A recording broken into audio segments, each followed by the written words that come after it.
Hi guys, just checking in with our Shamus progress. Got a bit done, mostly by writing a couple of extra little tool things. Make character animations, I think this is the one here. Yeah, it is. So what this does, I'll just run it for you,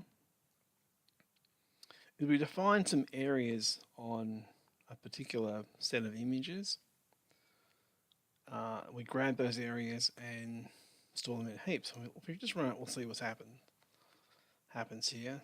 So I'm loading pictures that I've ripped from the emulator frame by frame, and then looking at certain parts of the image and then grabbing it and then trying to build little animations out of it. Just trying to get the unique frames from the animation. So what I actually did is took this video here, which is a video of Shamus running in the Big 20 emulator, loaded up virtual dub, selected a chunk of frames and just literally just saved those out as bitmaps or PNGs in this case. And if we just step through them, you can see very slowly we've got our animations. So I thought this was an easy way of grabbing some animations from the original game. I'm not actually going to keep those verbatim. I'm going to update them a little bit. So we've got about 400 frames here, which we probably don't need anymore. Back to PV. So this tool here, we define an area on that sequence, those frames from the animation, where each sprite is going to be. This one here I've named a lock, and it's at this x coordinate, that y coordinate, and it's 16 by 16. They're all different sizes. That's the way the key is on the animation, the robo droid, spiral drone, etc. So what this does is it dumps out a set of sprites. Go here to sprite rips into this little folder here. So we end up with animations are prefixed with sprite, the name of the object, and then how many there are in the sequence. And they're very small, so you won't really see them well on screen. Let's zoom it up.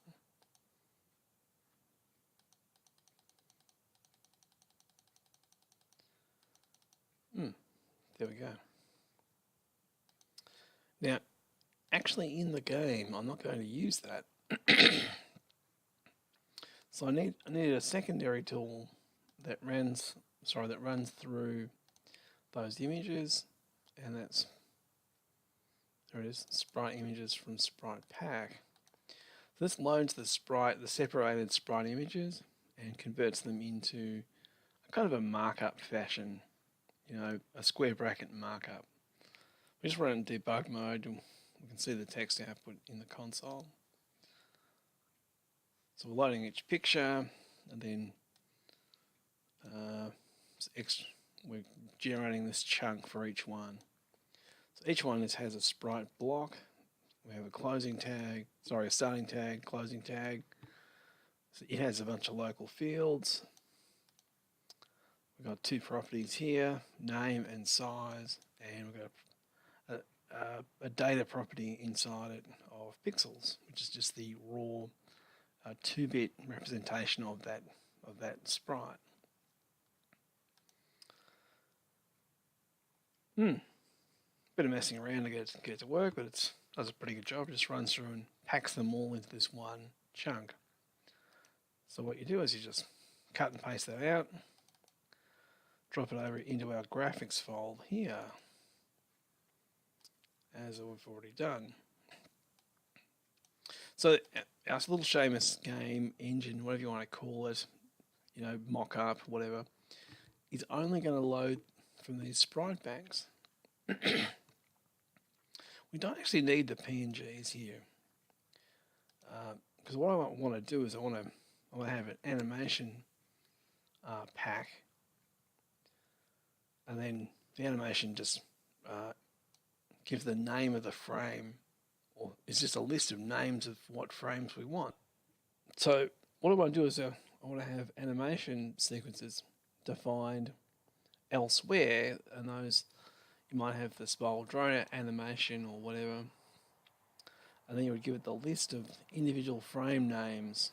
So these can't be they you can't use the same name for each frame. They've got to be unique. Key, sprite key, fine.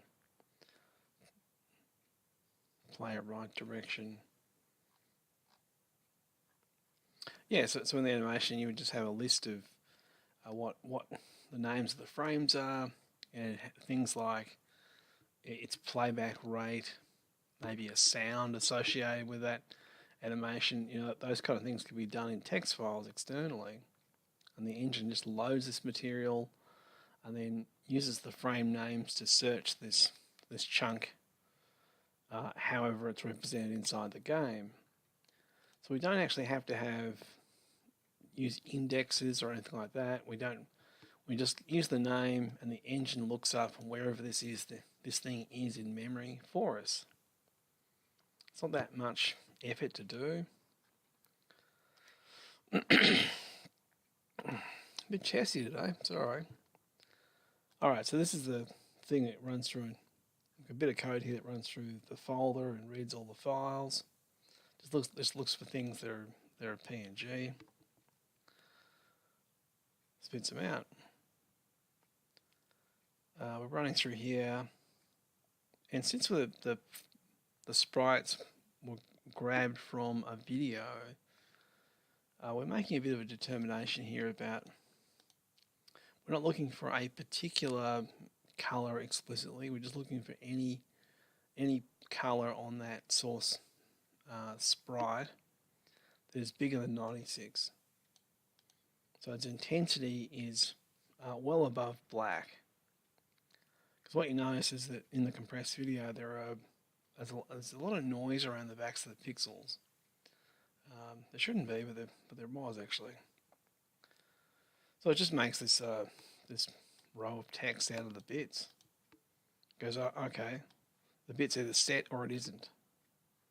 Just adds that bit to our row, drops the row out. We just keep going.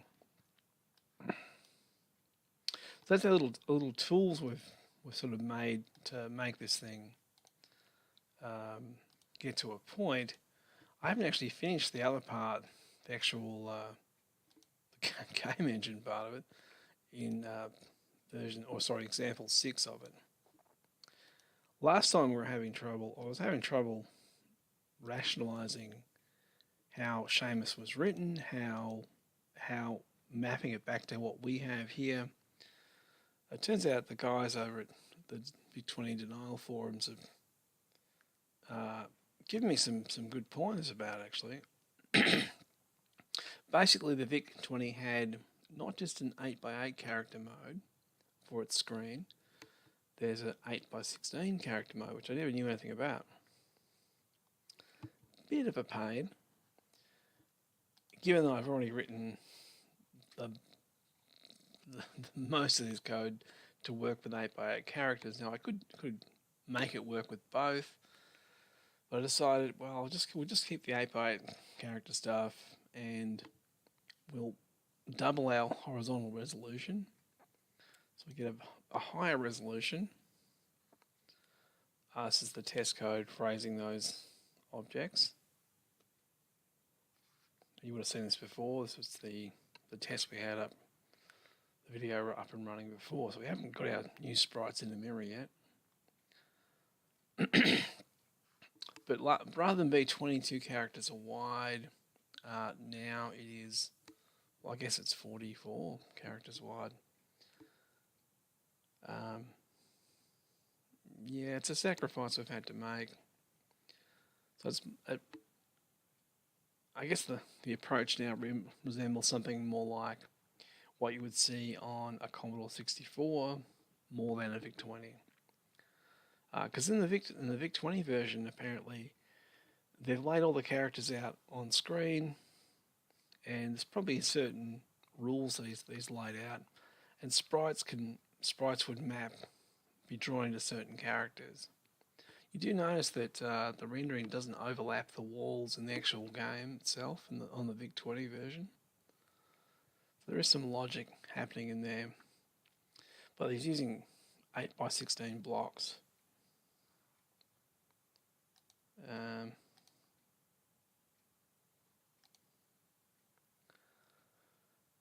Yeah. Okay, so to get this stuff into memory, which was what I was doing yesterday, just trying to put all this stuff together quickly and kind of ran out of time. The blocks part there is the actual character set. Got a function to scroll the character vertically, a function to scroll it horizontally. Our pixel buffer stuff here is what we're looking at the moment. This is the structure that this image has in memory when it's actually written into our little simulations memory. Because sprite rendering, we're not rendering out of that RAM. We've got the screen character set, the color set, the screen memory itself, and our sprites are all stored in the 64K chunk of RAM. So really that's why the thing now resembles more like a 64 than a VIC-20, unfortunately. But we're still using the VIC-20 as a basis of our tech demo, our conversion, whatever you want to call it. See how far we can get with it,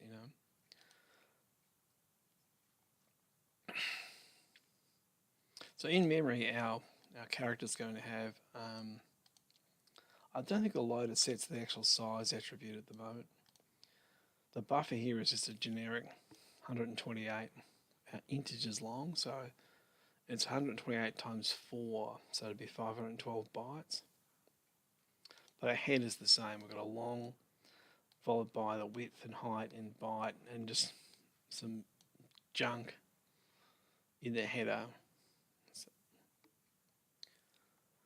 which means that we can just use a typed pointer to read and write into it. It's a little bit more convenient for us rather than having to deal with peeking and poking stuff. Although it's the same thing really, it's no great difference. So anyway, what we're doing is we're loading those Sprite pack text files into memory and just dropping all the frames into this array here. Now you could load multiple Sprite packs, you could do that. At the moment it's not smart enough to work out if the same sprite's been loaded from two different banks, so it would end up being loaded twice. But we could add a bit of logic to do that. So the loader just goes, we load the text file and we call a function here which loads our text file and cuts it up into this target array, this buffer array, and returns the number of lines from this process. If an error has occurred, line count's below 1, so something's gone wrong and we exit this whole process there and then. If not, we proceed. We just loop from line 0 to line count -1. Grab this string from this index in the array, check if it's too small. If it is, we just continue this loop, skip over all the following logic. Takes us back to next, jump down, continue on going. So if our string's not less than 1 character long, we check the leftmost character. Is it a square bracket? Let's remind ourselves of what we're actually phrasing. In graphics, Sprite. So we're scanning down here, we're looking for something with this on the first row. We've got a square bracket, we go, okay, cool, this is probably a Sprite tag. Then we check it. We check if it is a Sprite tag. If it is, print a bit of a message for debugging purposes, and we call another function which finds the end of this, the index of where this line is. So it's just skims ahead and searches for this. Now we know that all of our properties for this particular sprite are within these two two indexes, these two rows of text. We just make sure that what was returned is bigger than our starting point in case there was some error in here. So there might have been an error, you know, the tag might be malformed, the tag might not be the way it's expecting it or something. If we get to this point, we ask this array for a free slot. It's kind of the older syntax. Once we've found a free slot, we allocate a sprite frame and whack it in this position. And then we pass control to a secondary function that does the work to grab the properties and read the bit data from this thing, from this particular sprite. Once it's finished, we just set our index to the end tag position, continue, so we don't search over this section again. So this will run through and grab every sprite that meets this criteria within our text document. So it'll find this one here, finds this tag, runs ahead, finds the end, and then just looks at the fields inside here. Once it's finished, we just continue scanning on from the next row here. So we're not going to be comparing this stuff here again. You know, it's pretty simple way of getting, you know, your information stored in a text file without resorting to, you know, XML or any other. There's a whole bunch of these different formats.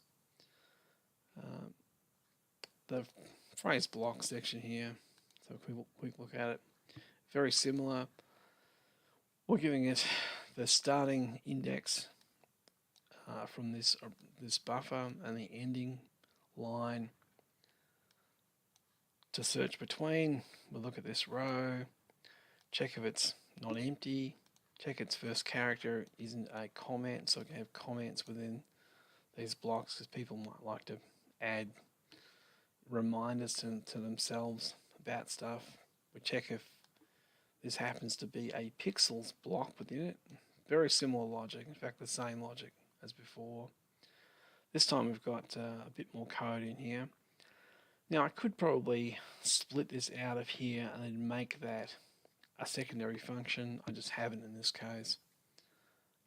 Pretty comfortable with the amount of code that's on the screen there. So we find our little pixel block. Let's go back to this first one here. We find our pixel block. We're just scanning down these rows here until we hit the end of this pixels section. The size has to be predefined before we get here. So size actually has to have been set up as it's X by Y. The name doesn't really matter. The name could be after this point here, but the size does actually matter because we're going to allocate a bit of memory and then write this data here into that memory. So we've got to make sure our data is going to fit within that. It does actually, I don't think it clips at the moment, so it's probably a bit dumb, the loader, but that's okay. We get our size, which we've already phrased those properties before. We round them to make sure they're multiples of 8. Get the number of bytes for this sprite width. We store them in our new sprite header. Doing a bit of garbage there, and our decode routine just runs through, grabs the value here, make sure that it actually, there is some text in this row. We don't pass the conversion routine, something that's null.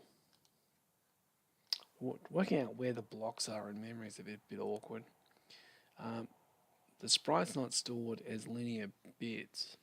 It's actually stored, this sprite here is 16 bits wide, but it's actually stored in memory as an 8x8 block. I can't really capture this with Notepad, so where would that be? That would be 1, 2, 3, 4, here. So it's really storing this like it's actually this. What do we got? 1, 2, 3, 4, 5, 6, 7, 8. So we're storing them like they're that because it's just more convenient for us. That's all.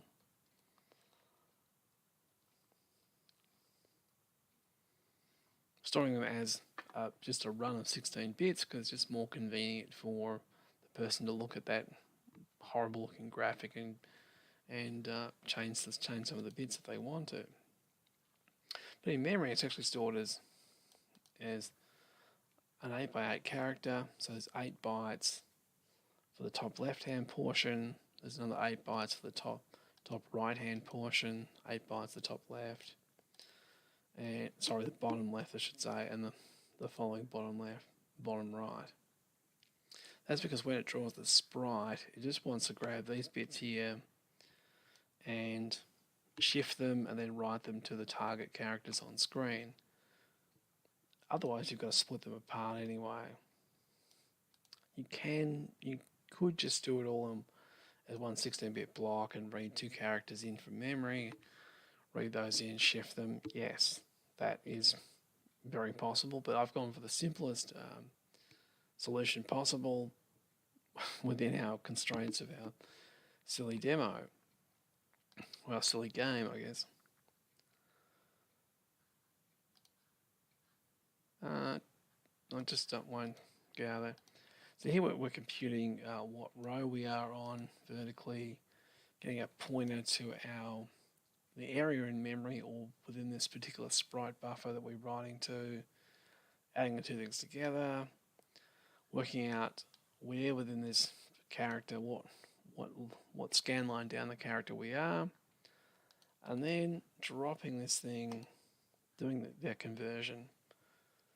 It takes a binary representation of a number as a string, runs through in groups of 8 characters, just uses the val function to convert it across, and splodges it into memory. Yeah, I mean, it's pretty ugly stuff, but it does the job. That's our pixel block decoding, our other fields where we're tracking. So when we're scanning through this particular, we're phrasing this sprite block, if our tag is not a square bracket, then it must be a property assignment or something else. So we look for our equals within the properties. That's why it's got this syntax. Something equals this. Something equals. I normally refer to this as our tag equals value. Other people use key equals value, whatever you like. I don't care. So we're looking for equals position. If it does exist and it's bigger than an arbitrary offset, we grab the left of this and that's the tag. We cut the left of this from there and that's the value. So here we're just decoding our name and then our size field. Now we can have other fields added here. We might have, just put my mouse down there somewhere, sitting in the lounge room again. If tag equals, sound or something. I think it likes them to be uppercase because I forced them to be uppercase. And then we could put our response in to whatever what the field may be. And we might have a sprite dot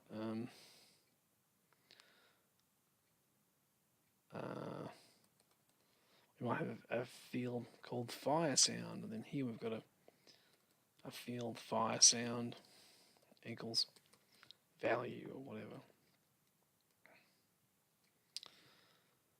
So the actual decoding of any properties is generally pretty easy.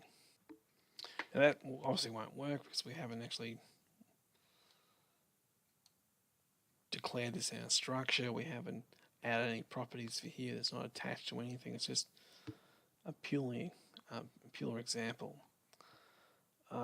Well, here we're taking the size field actually, which is going to be interesting. We're taking the size field the value, which would be, in this case, this piece of text here as a string. We're using split to array to split this, as it's meant to be a list of sizes separated by a comma. We're dumping the results into an integer array, and we're checking if we got 2 results, and only if we get 2 results we write them into size and height. So we have a little bit of sanity checking on our data as well, but generally we're really just trying to get this stuff into memory, and in a way that's going to be flexible down the road, where we can add things to it, take things out, without the thing being depending upon a sprite or a graphic or those things being at a certain address in memory. We want to just refer to these things by name elsewhere, so we can say, hey, I want you to draw a sprite, I want you to use this graphic, and I'll just call it by name, and then the game engine just works that stuff out for you. It's a little bit slower, okay, but at the end of the day, it's a lot easier for you to make. And I guess that's kind of part of what we're getting to with this kind of weird project. The abstraction from the sort of having data where you're hard-coded or as very one-to-one relationships, where we've got to have abstract data where we don't need to store every property externally. We can store some things and then store other things we can generate internally for it. We haven't done the levels yet, but what we'll do is we've got a bunch of these functions here that draw horizontal wall, and you notice that it just uses the tag hwall 2x2. So it's a horizontal wall block, and it's 2x2 blocks. Very similar structure to our sprite structure. We just got character graphics here. That's the block structure. They each have a name, and this one we've got our tags have a predefined size, so they can either be 8x8 pixels or they can be 16x16. There's only 2 versions of it. So when I say, hey, I want to draw a horizontal line using this graphic here, then it looks this up, finds where this is in memory, and this is the bit pattern that this represents. So the loader's loaded this thing into memory, it's decoded, and then it just copies this stuff here into our character memory for us. I don't have to know, I can add more characters in front of it, I can take more characters away, it doesn't matter. It's not going to break if I change it. If I change its name, then it won't work. If I change this to 2x22, deleted, just better save that. If I run this now, we won't get anything for those. Our horizontal walls don't appear because it doesn't know where those tiles are. I think it just crashed. I think we've got something a bit broken in there. We better check that out. We better fix that out later. Back to blocks. Okie dokie. Thanks for suffering through my garbage, and hopefully I'm kind of giving you some ideas about how you can take your game ideas and separate the data from your engine. We don't really want to have behavior stuff defined internally always. If you've got maps that you need to externalize, or you've got animation data, sprite information about your characters, get that stuff out of the main program, phrase it in text, and then if you can get a friend of yours to help, some friends to help or whatever, making your program, you can just focus your time updating the central engine part of your project, and then they can do the definitions in the They can define things, name things, whatever. And that's a much more productive way to make something. Anyway, thanks for watching, and hopefully next time we'll get some of this stuff actually on screen. We'll get some of these animations up and running, and we can get this little weird oddity to just kind of work. Once we've got our sprites, of course, then we'll work on the map stuff here. And as you can tell, what I'm going to do is I'm going to have probably some properties in our map file that'll pretty much map back to this function here.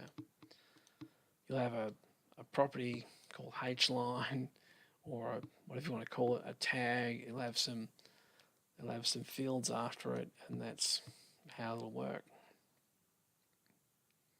So it'll just phrase that stuff out of the text file, and then grab the fields that you've given it, and just call this actual function for you. That way, the maps can be defined externally by using our internal simple rules. Alright, thanks for that. We'll see you next time. Bye.